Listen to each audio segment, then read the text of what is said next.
Good evening everyone, welcome back to my channel. वैसे तो ये गुड नाइट का टाइम हो गया है, बट सॉरी मैं इतनी लेट वीडियो बना रही हूँ। बट आप लोगों के कमेंट्स पढ़ने के बाद रिगार्डिंग DSSB डेट्स कि हमारा एग्ज़ाम क्या नवंबर दिसंबर में हो सकता है, तो आप लोग एकदम बेफिक्र होकर अपनी तैयारी कीजिए।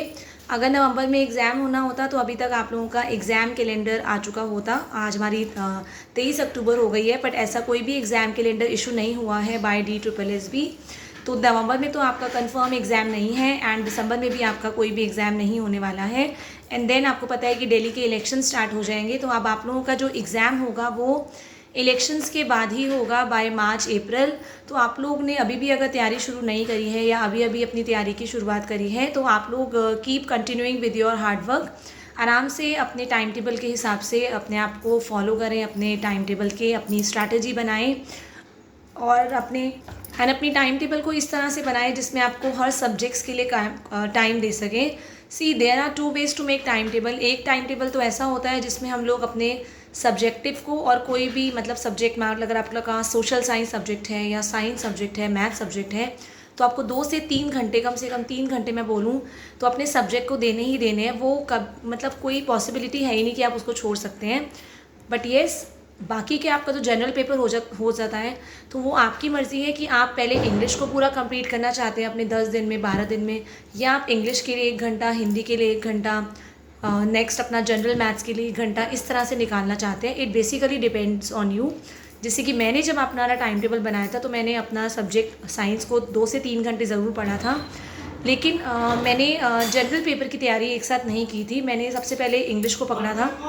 तो मैंने क्या किया था, इंग्लिश के पीछे मैं इतनी बुरी तरह से पड़ गई थी कि 12, 13, 14 दिन मैंने अपना टारगेट बना रखा था कि इन दिनों के अंदर मुझे अपना इंग्लिश किसी भी कॉस्ट पे कंप्लीट करना ही करना है। और इंग्लिश कंप्लीट होने के बाद then I focused on Hindi. Hindi पे फिर मैंने सारी की सारी जितनी भी ग्रामर थी रोज़ अपनी मतलब मैं ग्रामर के पहले मैंने बुक से टॉपिक्स पढ़ लिए थे जो अपने 7th 8th की ग्रामर की बुक्स होती हैं प्राइवेट स्कूल्स में। एंड देन मैंने अध्ययन मंत्रा की राहुल सर की वीडियोस देखी थी जिसमें आपका एक एक टॉपिक बहुत अच्छे से एक्सप्लेन किया गया है एंड एक्सप्लेनेशन के साथ साथ क्वेश्चंस भी सॉल्व किए गए हैं, जिससे आप लोगों का कॉन्फिडेंस लेवल भी बढ़ जाता है। सो बेसिकली बार बार थ्योरी पढ़ने का कोई फ़ायदा नहीं है कि अगर आप सोच रहे हैं हम दोबारा से हिंदी की थ्योरी पढ़ते हैं, क्योंकि वर्क जो होगा आपके क्वेश्चंस प्रैक्टिस, वहाँ पे आपको थ्योरी इतनी पूछी नहीं जाती जितने क्वेश्चंस आते हैं प्रैक्टिस करने के लिए। तो इसीलिए आप लोगों को फोकस करना है, एक बार थ्योरी खत्म हो गई बार बार उसको मत पढ़िए। Keep on practising with the questions. आप क्वेश्चंस को प्रैक्टिस करिए, भले यूट्यूब से करिए, भले टेस्ट सीरीज़ ऐप से करिए, भले आप लोग बुक्स खरीद रखिए अगर DSSB की, आप उससे भी कर सकते हैं। और मैंने आपको बता दिया है कि राहुल सर अध्ययन मंत्रा के चैनल के ऊपर आपको एक एक टॉपिक पे आराम से 40 से 45 क्वेश्चंस मिल जाएंगे और सारे के सारे क्वेश्चंस जो हैं प्रीवियस ईयर्स हैं। आप हमेशा पूछते हैं कि प्रीवियस ईयर्स कैसे करें, तो जनरल पेपर के प्रीवियस ईयर्स आप आराम से उस चैनल से कर सकते हैं। सेम विद इंग्लिश के लिए मेरे को DS सर जो क्लासेस हैं वो मेरे को बेस्ट लगी। उसमें भी मैंने ऐसे ही था कि पहले मैंने पूरा थ्योरी पढ़ ली थी, उसके बाद I practice the questions only from YouTube. बाकी बुक वगैरह मैंने इंग्लिश के लिए कोई भी नहीं ली थी। एंड उसके बाद मैथ्स जो था आपका, मैथ्स आपको सबसे पहले अपने NCERT के कंसेप्ट क्लियर करने बहुत ज़रूरी हैं। अगर आपके बेसिक कंसेप्ट मैथ्स के क्लियर नहीं है तो आप लोग क्वेश्चंस नहीं कर पाएंगे।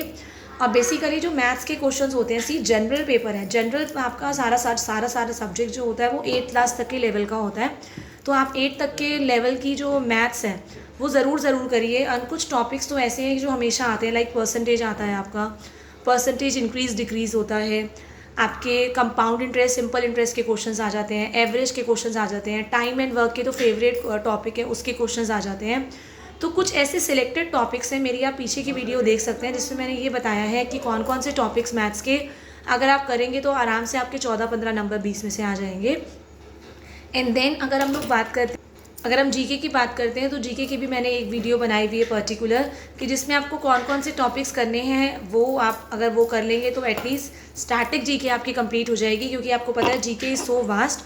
बस कुछ टॉपिक्स ऐसे हैं लाइक इंपॉर्टेंट डेट्स है, हमारे कॉन्स्टिट्यूशन पे क्वेश्चंस आते हैं, आर्टिकल्स पे क्वेश्चंस आ जाते हैं, ठीक है, हमारे नेशनल पार्क्स पे आ जाते हैं, सो फोक डांसेस हो गए। तो कुछ ऐसे टॉपिक्स हैं जो स्टैटिक रहते हैं, जो फिक्स्ड हैं, वो चीज़ें आप कर सकते हैं। करंट अफेयर्स 6 मंथ्स के लेटेस्ट करने होते हैं। बट येस, अगर अभी आपके पास टाइम नहीं है तो अभी आप छोड़ दीजिए, जब एग्ज़ाम का आएगा तो एटलीस्ट नवंबर दिसंबर से आप लोग करंट अफेयर ज़रूर करिए। अगर मार्च अप्रैल में एग्ज़ाम होता है तो नवंबर से लेके आपके फरवरी मार्च तक के करंट अफेयर्स आपको ज़रूर करने हैं। एंड देन हमारी आ जाती है रीजनिंग।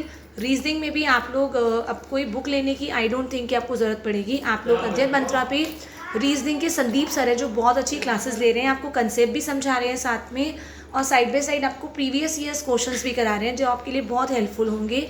अगर आप मुझे बोलेंगे तो मैं डेफिनेटली आप लोगों के टॉपिक्स जो भी होंगे रीजनिंग के, जीके के, मैथ्स का मैं बना चुकी हूँ, इंग्लिश के कौन कौन से टॉपिक्स आपको ज़रूर करने हैं तो आप मुझे कमेंट सेक्शन में बताइए, ताकि मैं आप लोगों के लिए वीडियो लेके आऊँ कि कौन कौन से टॉपिक्स करने हैं, आपको पक्का करने हैं, एंड किस तरह से आप लोग अपना एग्ज़ाम फर्स्ट अटैम्प्ट में ही क्वालिफाई कर सकते हैं। बस आपको क्या रहना है, keep on practising with the questions, practice करते रहनी है, रेगुलर स्टडीज़ करनी है, स्टडीज़ के टच में ज़रूर रहना है, कभी भी छोड़ना नहीं है। ऐसा नहीं सोचना है अब तो अगले 1 साल एग्ज़ाम है तो अब छोड़ देते हैं, नहीं, प्रैक्टिस करते रहिए, keep motivated, keep take care of your self and positive लोगों के आसपास रहिए, पॉजिटिव लोगों को अपने आसपास रखिए ताकि आपके माइंड में कोई भी नेगेटिविटी ट्रैवल ना कर सके। और अपने ऊपर सबसे ज़्यादा ज़रूरी है अपने ऊपर भरोसा रखना। अगर हम अपने ऊपर भरोसा रखते हैं तब दुनिया हम पे भरोसा करती है। इसीलिए सेल्फ कॉन्फिडेंस बोलते हैं ना, it is the key to success. जैसे हम बोलते हैं hard work is the key to success, similarly हमारी जो सेल्फ कॉन्फिडेंस होता है, अपने ऊपर जो भरोसा होता है, वो हमें बहुत आगे तक ले जाता है। तो बस अपने ऊपर भरोसा रखिए और अपनी मेहनत पे भरोसा रखिए एंड मेहनत करते रहिए। आपका एग्ज़ाम में वो भी आराम से 3-4 महीने हैं, तो all the best for your preparation till the time. Thank you everyone, have a nice day.